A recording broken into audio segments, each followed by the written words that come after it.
بسم اللہ الرحمن الرحیم۔ السلام علیکم ناظرین، پروگرام اردو سرائے میں رابعہ عرفان حاضر خدمت ہے۔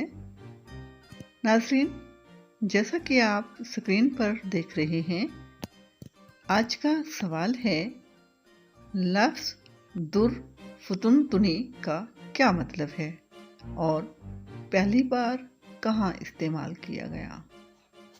جی بالکل ناظرین، میں اس کا مطلب بتاؤں گی اور کالم کا حوالہ بھی دوں گی۔ در فتن تنی، اس کا تلفظ ہے دال، فے اور توئے پر پیش ہے، جیسا کہ میں ادا کر رہی ہوں۔ در فتن تنی، اس کا مطلب ہے چھوڑنا، جھوٹ پھیلانا، کسی کی گپ کو آگے بڑھانا، بونگی، ناقابل یقین افواہ پھیلانا یا بکواس کو عام کرنا۔ ناظرین و سامعین، یہ منو بھائی کا ایجاد کردہ لفظ ہے۔ انہوں نے اس پر ایک کالم بھی لکھا۔ اس کا مطلب جھوٹ پھیلانا، بکواس کرنا کے معنی میں آتا ہے۔ جی ناظرین، میں کالم کا تھوڑا سا حصہ بیان کروں گی، باقی حصہ میں ڈسکرپشن میں دے دوں گی، آپ وہاں پر پڑھ لیجئے گا۔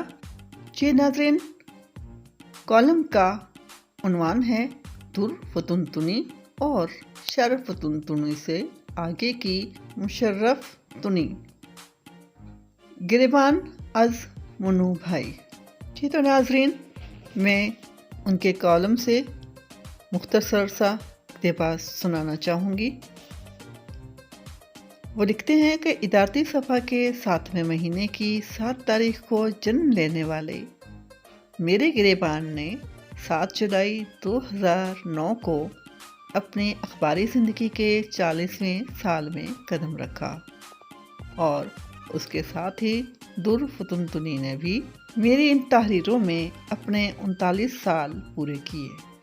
تقریباً 3 نسلوں سے رابطے کے باوجود کچھ لوگ در فتن تنی کے اصل معنی اور مفہوم کو نہیں جانتے ہوں گے، مگر اس کے کوئی معنی اور مفاہیم ہیں ہی نہیں۔ یہ اجمل خٹک کے لفظ دھاندل، برادرم شعیب ہاشمی کی شترنگ، احمد فراز کی ضیاء الحق کی اور میر غوث بخش بزنجو کے ڈنج گڈنجا جیسا اظہار ہے، جو ایک سے زیادہ معنی، مفاہیم اور مقاصد رکھتا اور ایران کی فرخ زاد کی تنہائی کے غاروں میں اگنے والی لا حاصلی کے ساتھ گراس روٹس تک چلا جاتا ہے۔ جی تو ناظرین، یہ تو تھا اقتباس۔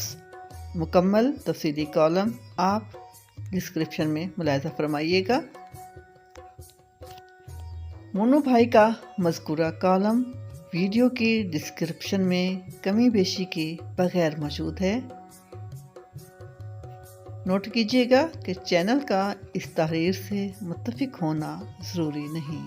ناظرین و سامعین، اس چینل کو سبسکرائب کیجیے گا، کیونکہ یہ ہے کارواں پوائنٹ، آپ کا اپنا چینل۔ سنتے رہیے، دیکھتے رہیے۔